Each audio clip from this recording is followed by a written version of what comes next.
Hello दोस्तों, परीक्षा kingdom YouTube channel पे आपका बहुत बहुत स्वागत है। दोस्तों आज हम लोग चर्चा करेंगे इलाहाबाद की ग्रुप सी और डी की वैकेंसी कब तक आ सकती हैं। देखते देखते मार्च आ गया, होली आने वाली है और जो लोग आर में सेलेक्ट नहीं हुए हैं उनको अब क्या करना चाहिए। जो लोग रिट या आरटीआई डाल रहे हैं उससे आपके आए हुए रिजल्ट पे क्या फ़र्क पड़ेगा, और आरआरबी, एनटीपीसी और एसएससी के एग्ज़ाम्स में किसको बैठना चाहिए और उनके लिए क्या रणनीति रखनी चाहिए, इन सारे विषयों पे चर्चा करेंगे। जो साथी पहली बार जुड़ रहे हैं प्लीज़ चैनल को सब्सक्राइब कर लें और अपने दोस्तों को ज़्यादा से ज़्यादा शेयर करें।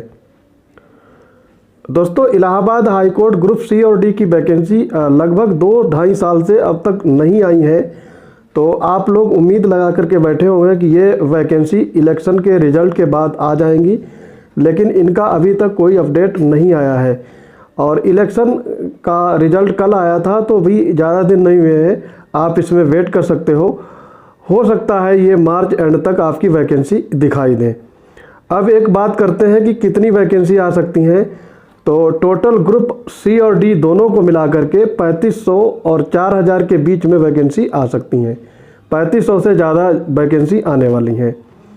अब इसमें जो लोग अपने क्वालिफ़िकेशन के हिसाब से तैयारी कर रहे होंगे या फिर पोस्ट वाइज वैकेंसी देखना चाहते हैं तो उसके लिए आप स्टेनोग्राफर ग्रेड 3 इसकी वैकेंसी 800 के ऊपर आने वाली है।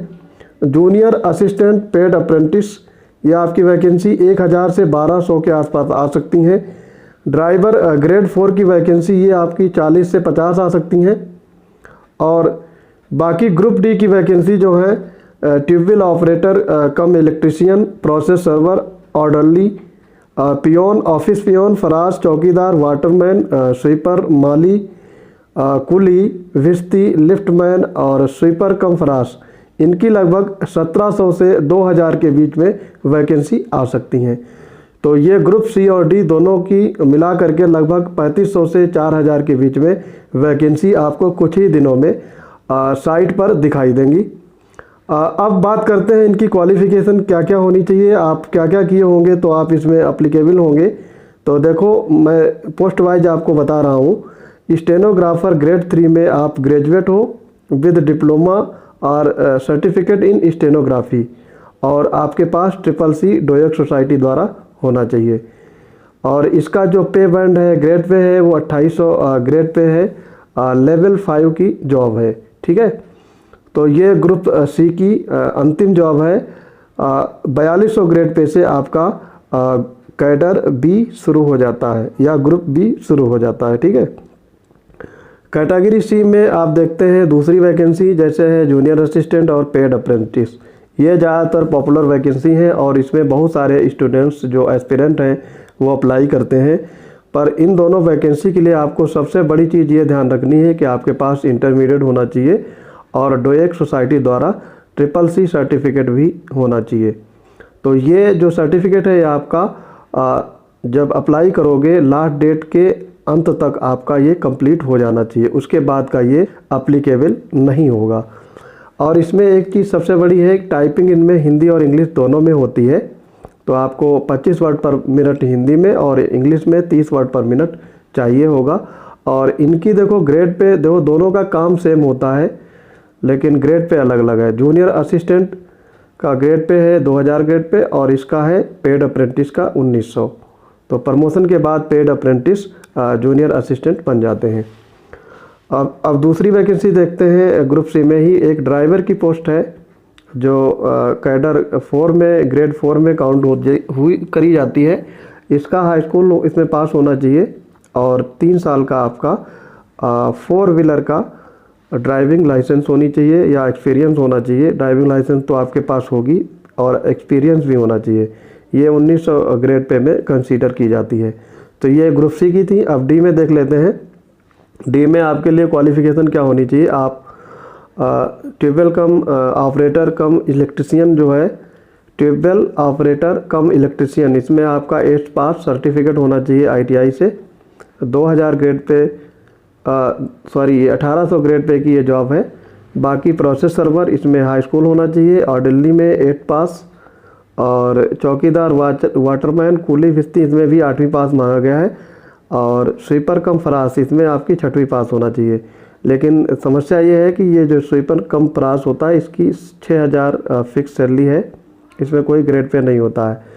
इसको छोड़ करके बाकी जो ग्रुप डी की वैकेंसी है उसमें 1800 ग्रेड पे आपका मिनिमम दिया जाएगा। ठीक है, तो ये तो आपकी वैकेंसी रही।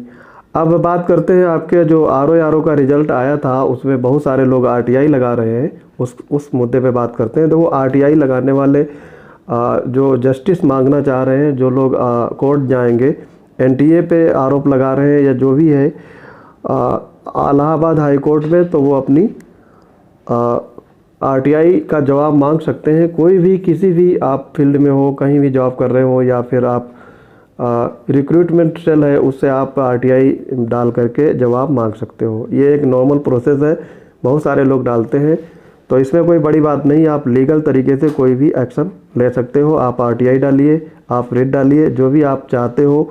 आपके दिमाग में कन्फ्यूजन है तो वो उसके सलूशन आपको RTI द्वारा मिल जाएगा।